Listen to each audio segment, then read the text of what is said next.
어떻게 해야 복을 받는가? 우리 보겠습니다. 말씀 볼게요. 학기 2장 1절부터 4절까지 말씀입니다. 우리 한 목소리 읽어볼게요. 시작. 일곱째 달 곧 그 달 21일에 여호와의 말씀이 선지 학개에게 임하니라. 이르시되 너는 스알디엘의 아들 유다 총독 스룹바벨과 여호사닥의 아들 대제사장 여호사와 남은 백성이 말하여 이르라. 너희 가운데 남아있는 자 중에서 이 성전의 이전 영광을 본 자가 누구냐? 이제 이것이 너희에게 어떻게 보이느냐? 이것이 너희 눈에 보잘것이 없지 아니하냐? 그러나 여호와가 이르노라. 스룹바벨아 스스로 굳세게 할지어다. 여호사닥의 아들 대제사장 여호수아야 스스로 굳세게 할지어다. 여호와의 말이니라. 이 땅 모든 백성아 스스로 굳세게 하여 일할지어다. 내가 너희와 함께 말하노라. 만군의 여호와의 말이니라. 아멘. 이 학개에서 여러분 잘 안 읽잖아요. 학개서가 거의 구약의 맨 마지막 쪽에 있습니다. 마지막에 있는데 학개서 학개 알아요? 학개? 그냥 이름만 알지. 이름만 학개라고 그냥 알고 있는데, 학개 이 선지자가 던진 말 중에 이 말이 참 중요한 거예요.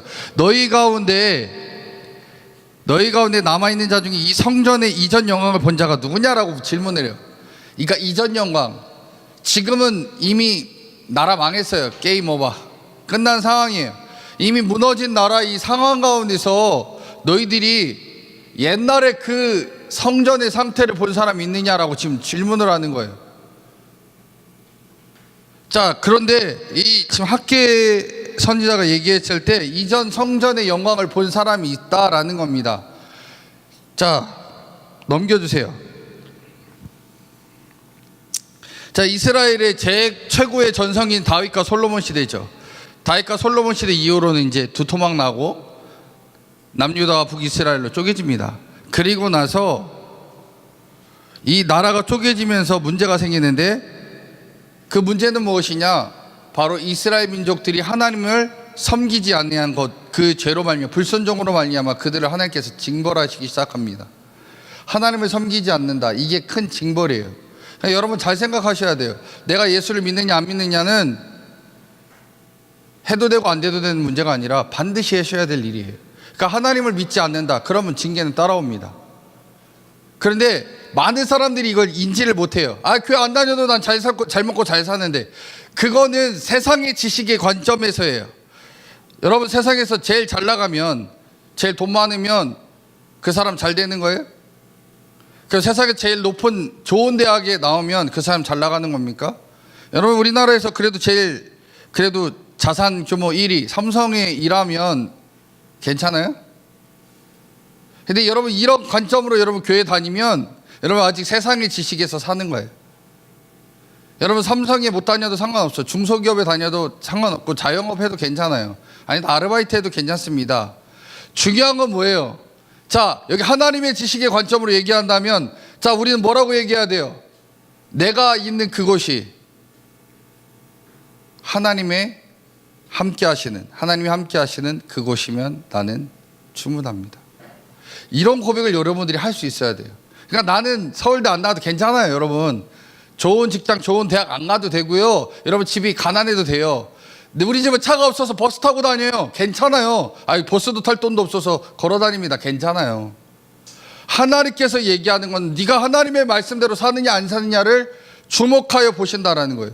하나님은 그냥 여러분들을 딱 한 사람 한 사람을 주목해서 보셔서 하나님 말씀대로 살고 있느냐, 너 하나님 뜻대로 살고 있느냐, 요거 보고 계시다는 거예요. 그런데 내가 하나님 말씀에 불순종한다? 여러분, 잘 나가도 그건 복이 아니에요. 여러분, 학교에서 1등을 해도, 여러분 정말 월급을 많이 받아도, 재산이 많아도 그거는 복이 아니란 얘기예요. 그걸 복으로 생각하는 게 결국 사단의 미끼라는 거예요.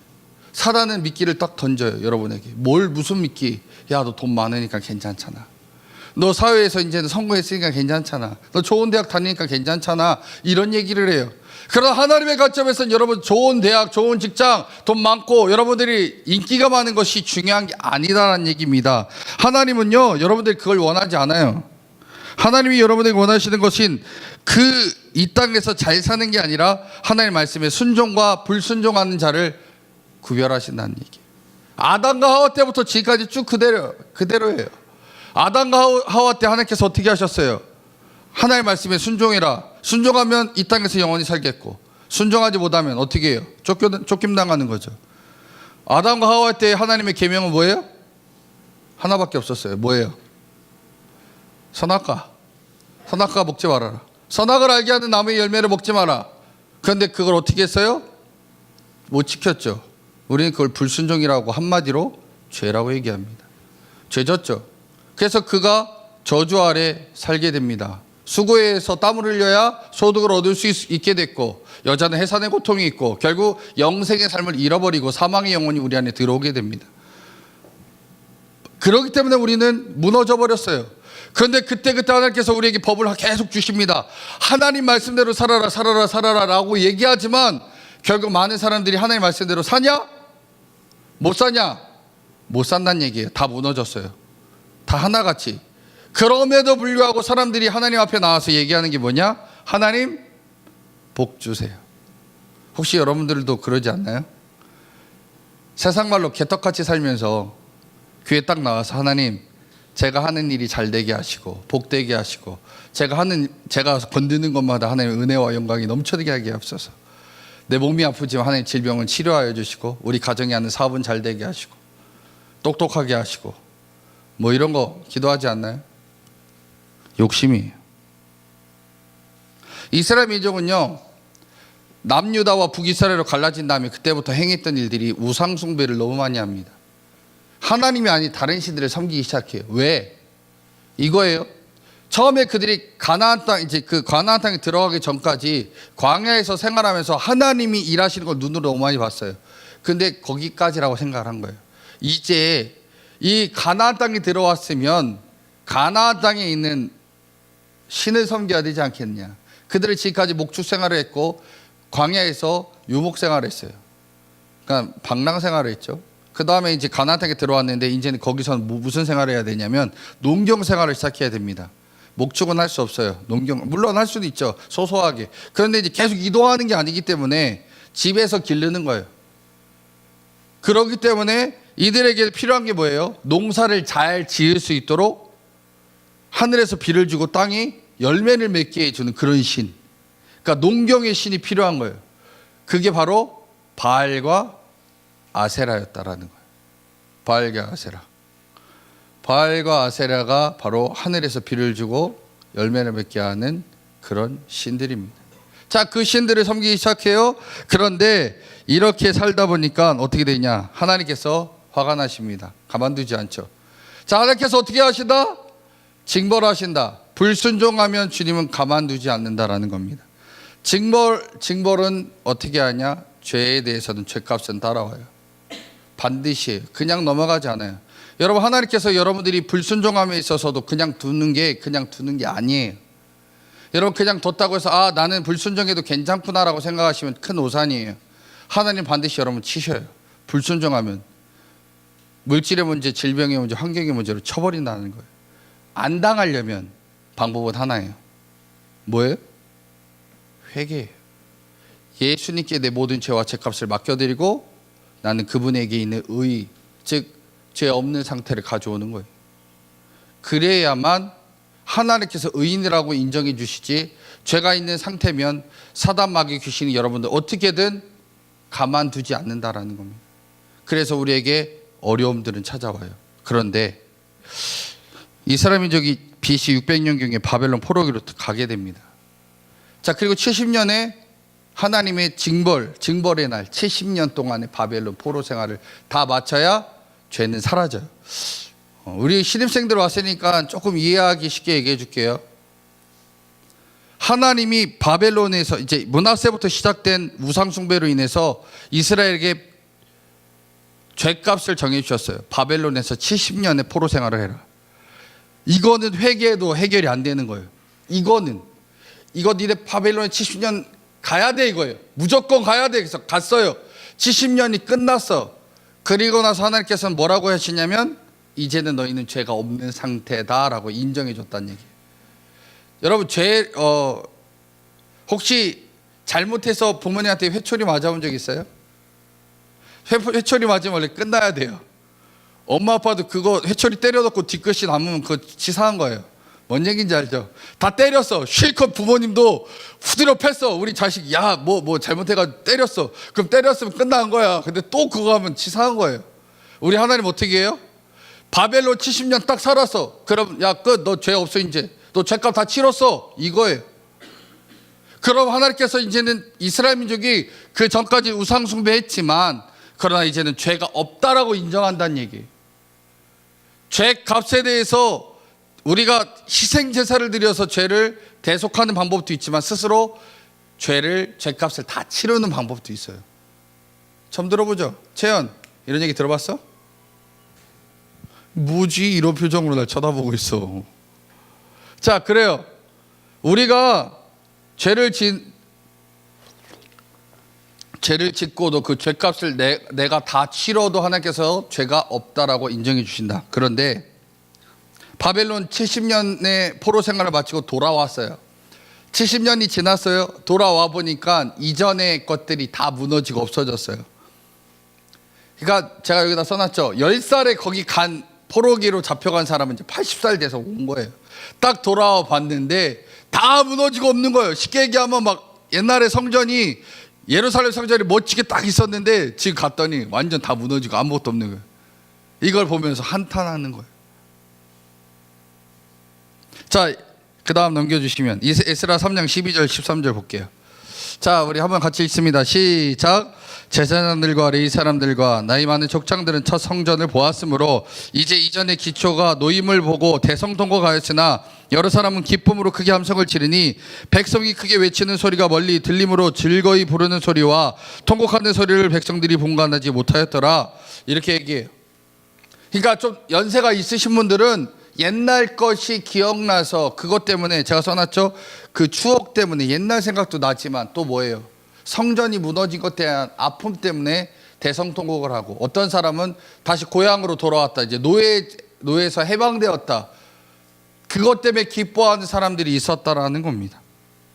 근데 그 다음에 보면 이런 얘기가 있어요. 에스라 10장 10절부터 12절 우리 같이 한번 볼게요. 시작.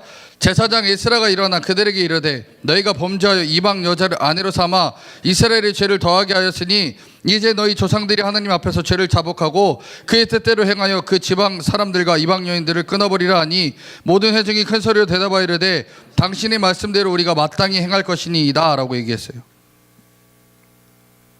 자, 제가 다시 한번 말씀드릴게요. 이스라엘 민족이 바벨론 70년으로 끌려가게 된 배경이 뭐라고 했어요? 까먹었어요? 우상숭배.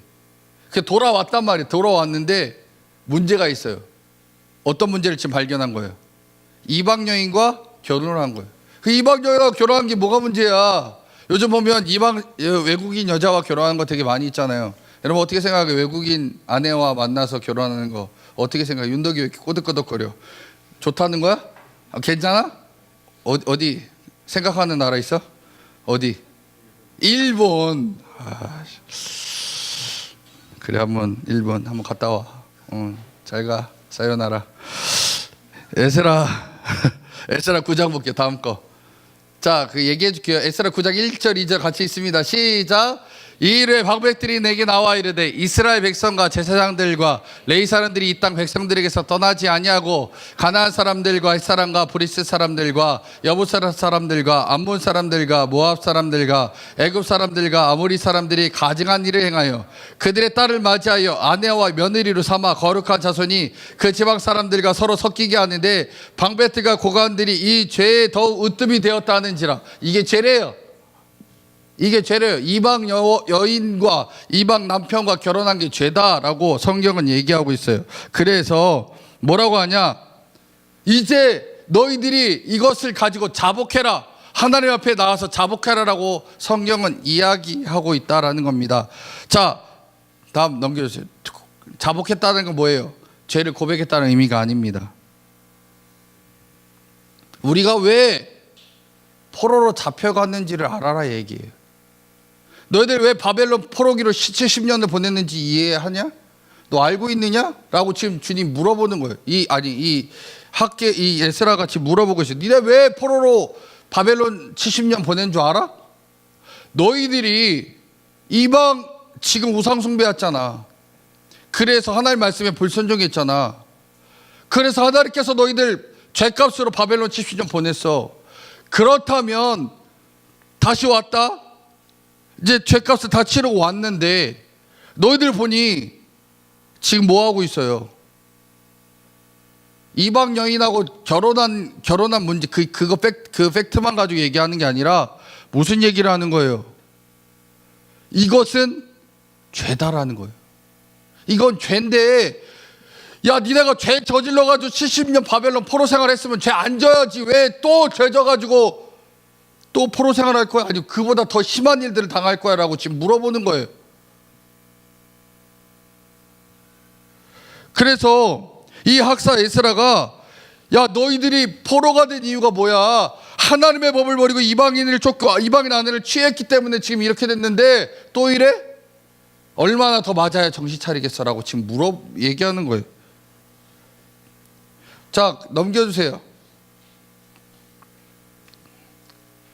자, 그래서 이스라엘 민족이요, 이 얘기를 함께 나눠요. 아하, 죄송합니다. 하나님 죄송합니다. 잘못했습니다. 제가 하나님이 원하시는 대로 살지 아니하고 제가 제 마음대로, 제 이익대로, 제가 즐거운 대로, 제 원하는 대로 살았습니다. 그러니 내가 잘못한 것 회개하겠습니다. 근데 이 회개가 대단한 거예요. 자, 보시면 외국인 여자와 결혼했어요. 그런데 애까지 낳았어. 근데 이 아내와 아이까지 다 보내버려요. 자기네 고향으로 가라. 그리고 나서 하나님 뜻대로 살겠다라고 얘기합니다. 여러분, 쉬워요? 이거 한번 제가 설교를 했어요, 예전에. 요 내용을. 여러분, 이거 되게 어려운 일이에요.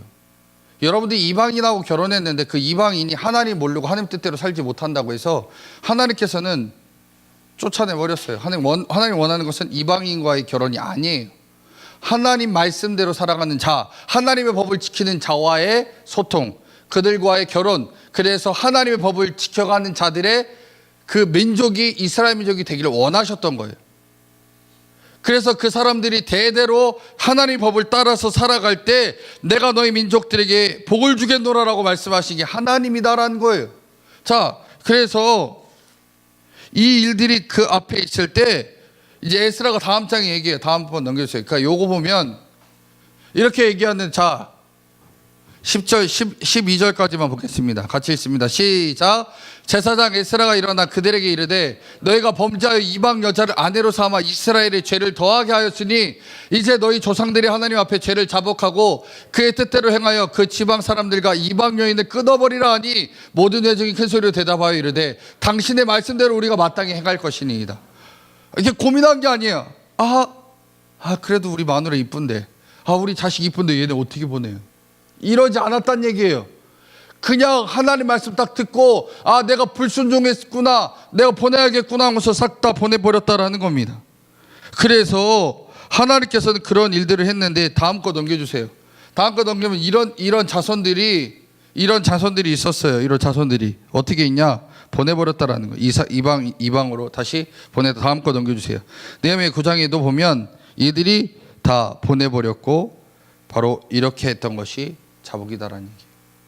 나의 잘못을 인지하고 깨달아서 다시 완전히 하나님께서 원하신 상태로 돌아가는 거예요. 이게 자복이다. 다음 넘겨주세요. 여러분, 우리가 예수님이 왜 죽었냐라는 걸 분명히 인지하세요. 예수님이 죽으신 이유는 나의 죄와 죄값을 가져가시기 위해, 대속하시기 위해 죽으셨어요. 할렐루야. 여러분, 이거 분명히 아셔야 돼요. 나에게는 죄라는 게 있어요. 이거를 컨트롤 X에서 컨트롤 V 했어요. 잘 이해하세요? 잘라내서 가져갔다는 얘기예요. 누가? 예수님이 다 뒤집어 썼어요. 그리고 십자가에 올라갔어요. 예수님 죽었어요. 컨트롤 X 했다는 얘기는 뭐예요? 다 수술해서 그거 그대로 그냥 잘라서 가져갔다는 얘기예요. 그러면 나에게는 없어. 근데 그분에게는 있다는 얘기예요. 그래, 그분이 십자가에서 대신 죽었어요. 나는 죄가 이제는 없는 거예요. 내가 믿음으로 고백했기 때문에 나는 죄가 없고 예수님은 죄를 다 뒤집어 썼어요. 그리고 그분이 죽었어요. 죄값을 예수님이 치렀다 얘기예요. 그러면 그분은 죄인으로 죽었고 나는 죄가 없는 상태가 된 거예요. 그걸 믿느냐라고 주님께서 물어보신 거예요. 믿는 사람에게 뭐가 있어요? 죄 씻음, 대속이 있는 거고, 못 믿는다 그럼 영원히 죄 그냥 갖고 있는 거예요. 죄를 그냥 갖고 있으면 아까 뭘 치러야 된다고 했어요? 죄값. 그래서 물질의 문제, 질병의 문제, 환경의 문제가 따라온다. 그럼 난 무엇인가 당해야 된다는 얘기예요. 그런 어려움이 우리에게 있다는 겁니다. 예수님께서 나의 모든 죄 때문에 죽으셨어요. 그것이 다양한 우리가 하나님 말씀의 불순종 가운데서 살아갔던 그 문제 때문에 그렇습니다. 이 우상숭배도 그렇고 살인도 그렇고 사기도 그렇습니다. 다 똑같아요. 하나님 말씀대로 내가 살지 못했던 그 일들 때문에 주님께서는 징계하신다라는 얘기입니다. 그러면 예수님께서 우리 죄를 가지고 죽으셨습니다. 내가 회개했을 때 예수님 내 모든 죄를 다 가져가셨습니다. 내 과거와 현재와 미래의 모든 죄를 싸그리 다 가져가셨습니다. 믿는다면 예수를 이제는 예수님을 죽였어요. 우리가. 그리고 내가 죽였다 이거예요. 내가 예수님을 죽였다. 예수님이 내 모든 죄를 가지고 죽었다 이거예요. 그러면 예수님이 죽었다라고 하면 이제는 나는 살아있는 자리에 있는 거예요. 예수님이 내 대신 죽었기 때문에 난 살아있는 자리에 있고 난 죄 없는 자리에 있는 겁니다. 그래서 내가 하나님의 은혜 가운데서 이제는 깨끗해졌고 치유받았고 나음받았고 회복되었다면 이제는 내가 바뀌어야 되는 거예요. 뭔 얘기예요? 바벨론 70년 갔다가 돌아왔을 때 이제는 그 이스라엘 민족에게 하나님께 요구한 게 뭐냐? 너희들이 이제 하나님 말씀대로 살아라 이건데 나는 회개했어요. 예수님께 내 모든 죄를 다 맡겨드렸어요. 죄 씻음 받았어요. 내 과거 현재 미래 모든 죄가 다 씻음 받았어요. 완전 클리어해졌어. 이제 완전 깨끗해. 완전 깨끗한데 문제는 뭐예요? 여전히 지금 딱 삶을 살아가는데 여전히 똑같이 살아가는 거예요. 회개했다라고 하는데 여전히 도둑질하고 사기치고 남을 미워하고 남을 질투하고 입에서는 욕만 나가고 내 행동은 세상 사람들이 누가 봐도 악하고 더럽게 보여진다면 내가 회개한 사람이 맞느냐라고 주님이 반문하는 겁니다. 여러분들은 하나님께서 살아가는 자, 그래서 하나님의 은혜 가운데서 죄 씻음 받아서 이제는 내가 그 예수님의 은혜로 살아가는 사람이냐 아니면 말로만 주여 내 죄를 용서하옵소서 하고 나는 여전히 죄 가운데 있는 사람이냐라는 거예요. 자, 내가 주님께 내 죄를 자복하고 회개했을 때는 이미 예수님께서 내 모든 죄를 사했어요. 그런데 또 죄 가운데 있으면 뭐가 되는 거예요? 하나님을 농락했다는 얘기예요. 다시 얘기할게요. 우상 숭배하는 죄 가운데 있었어요. 이제 회개해서 하나님께서 죄를 용서해 주셨어요. 그렇다면 우상 숭배 안 하는 자리에 있어야겠죠.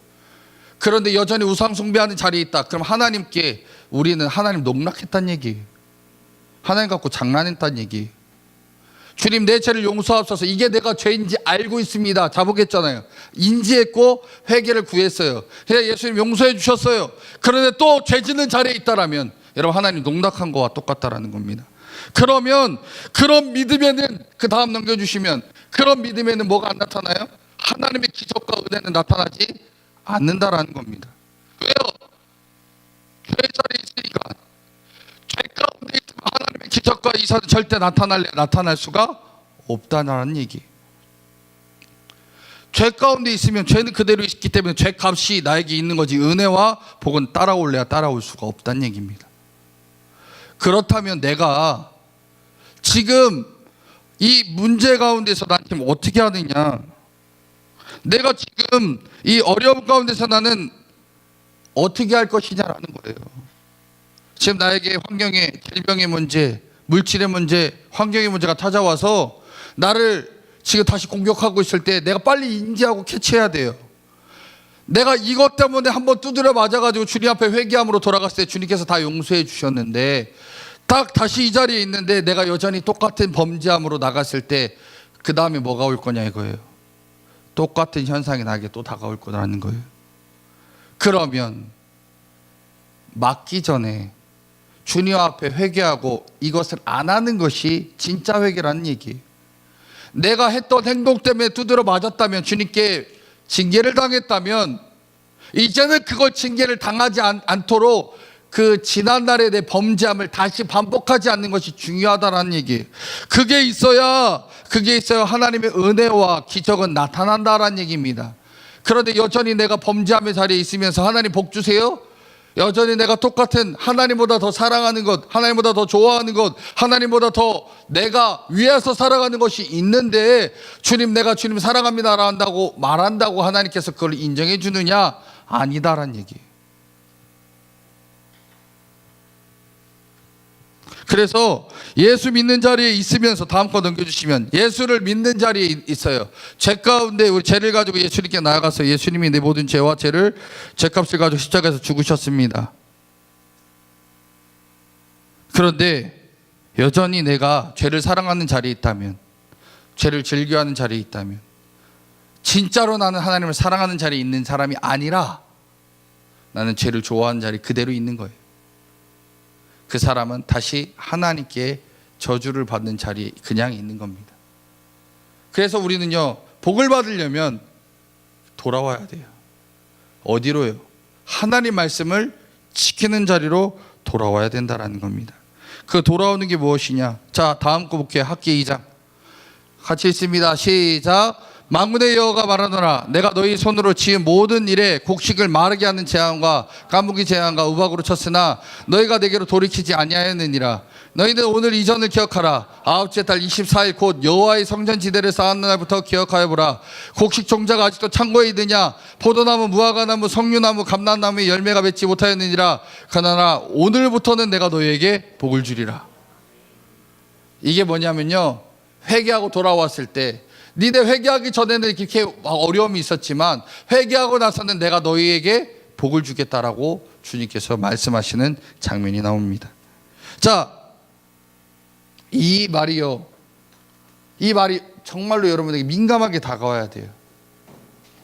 그럼 내가 죄 짓는 자리에 있어서 맨날 안 돼, 뭐가 해도, 내가 뭐만 해도 다 안 돼, 뭐 해도 다 망해, 뭐 맨날 문제만 있고 아프고 뭐 여러 가지 가정의 어려움만 있다면 우리가 해야 될 것이 이거예요. 나에게 무엇이 문제가 있는지 청진기를 딱 대보란 얘기예요. 여러분 스스로, 나 스스로 한번 점검을 해보란 얘기예요. 그거 못하면 여러분 이런 어떤 일을 손대도 여러분 하는 일마다 다 망해요. 자, 다시 말씀드릴게요. 하나님의 음성 가운데서 내가 죄 가운데서 여러 가지 문제와 어려움이 있을 때 회개함으로 이렇게 기도하면서, 하나님, 나에게 왜 이런 문제가 있습니까? 알려주십시오. 깨닫게 하십시오. 그리고 죄를 회개하는 자리에 들어가지 못하고 계속 있다면 여러분들에게 계속 문제는 찾아올 거고 그 문제 때문에 어려움은 그대로 있을 겁니다. 그럴 때 여러분들이 청진기를 나 스스로에게 대보고, 내게 왜 이런 어려움이 계속 올까? 나에게 문제가 무엇인가?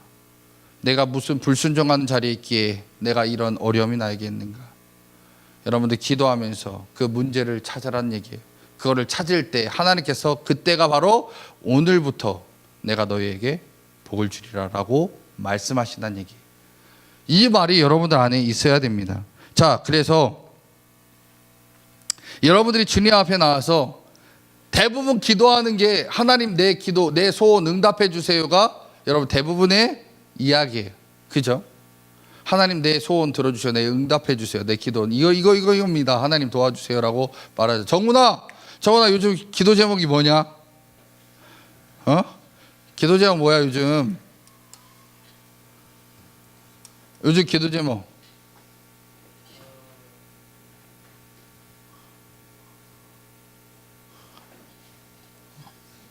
알았어, 부담 주지 않을게. 너무 부담 줬나? 경범아, 요즘 기도 제목이 뭐냐? 킥보드 타고 오느라 고생했어. 요즘 기도 제목이 뭐야? 없어? 큰일 났네. 이 기도 제목 없으면 어떡해. 그래요. 윤덕이 요즘 기도 제목 뭐야?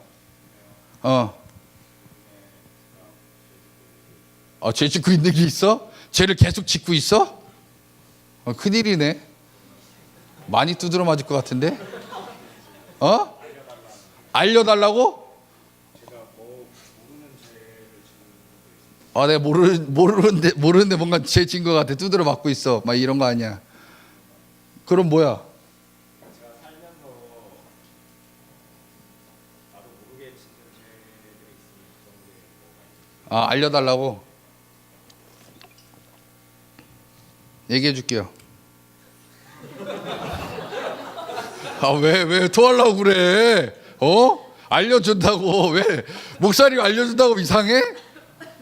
저도 옛날에 그런 일이, 제가 얘기해 줬잖아요. 머리가 터졌던 사건. 오토바이 윙 타고 가다가 머리가 터져가지고 병원에서 얘가 죽을 것 같아요. 그래서 죽을 뻔했는데 하나님 살려주셨어요.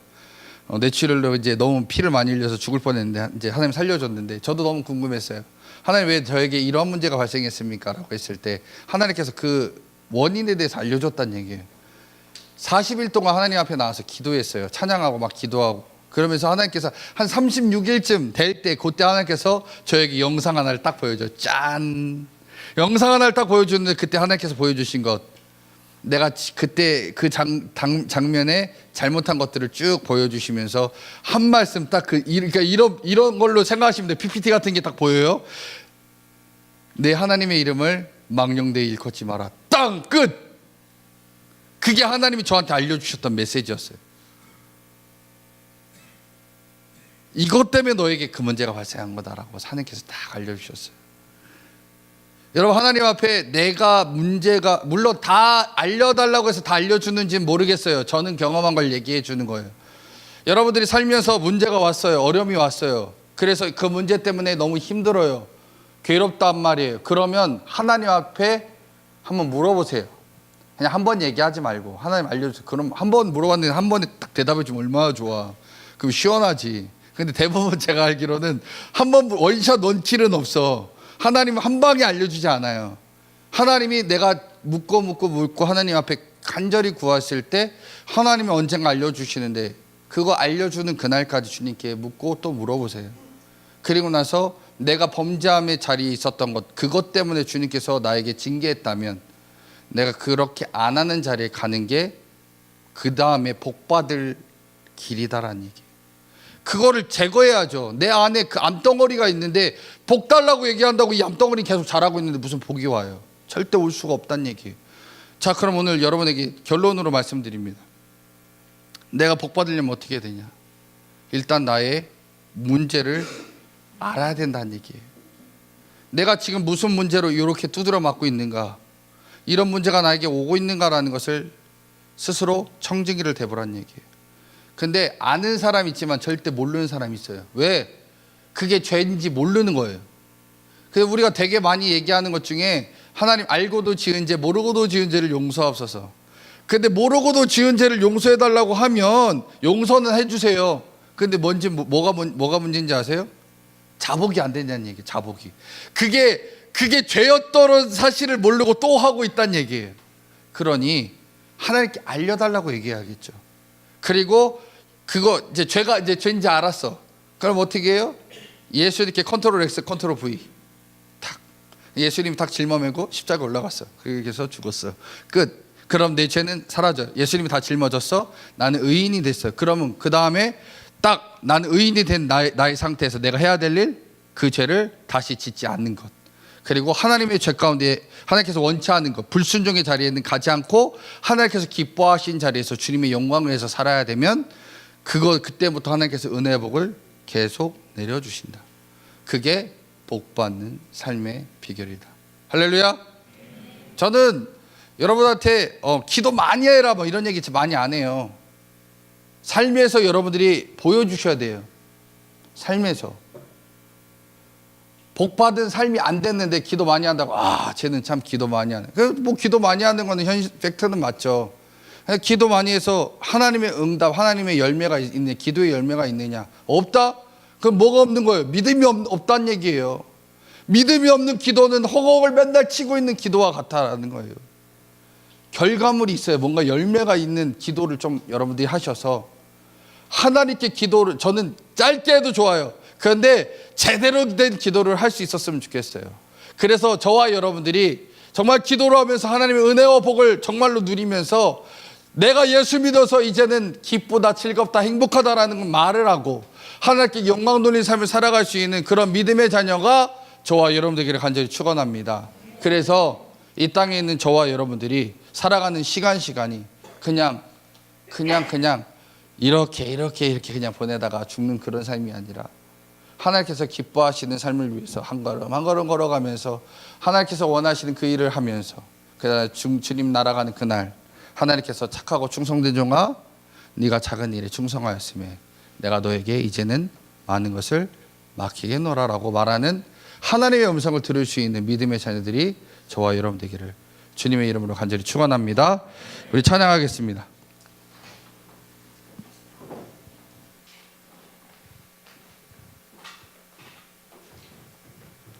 오늘 이 찬양 할 거예요.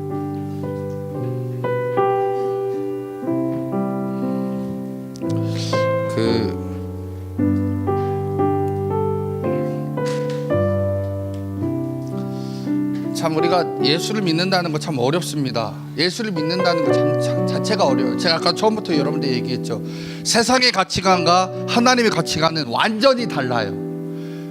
그런데 하나님께서 원하신 대로 내가 살아간다. 그럼 세상에서 사람들이 손가락질해. 이 바보 같은 놈. 그렇게밖에 못 사냐? 그렇게 살아야 돼?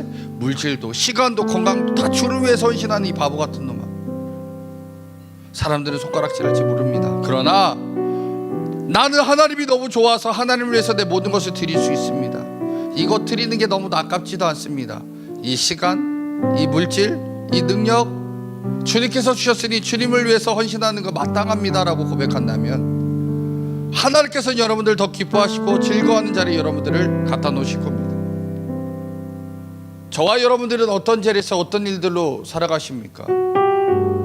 지금 그냥 세상에 똑같은 사람들과 같은 마음으로 나는 성공해 보려고 사람들과 같이 인기 있는 자리에 있기 원해서 돈 많이 벌기 위해서 그렇게 살아간다면 여러분 하나님께서는 원치 않으실 겁니다. 왜냐? 그것이 우상이기 때문에 그렇습니다.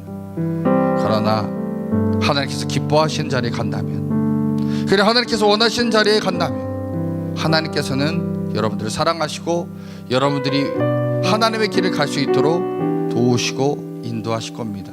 여러분 이 찬양 부르면서 하나님 내게 하나님의 마음과 생각을 허락하옵소서 기도하는 시간 됐으면 좋겠습니다. 우리 찬양합니다.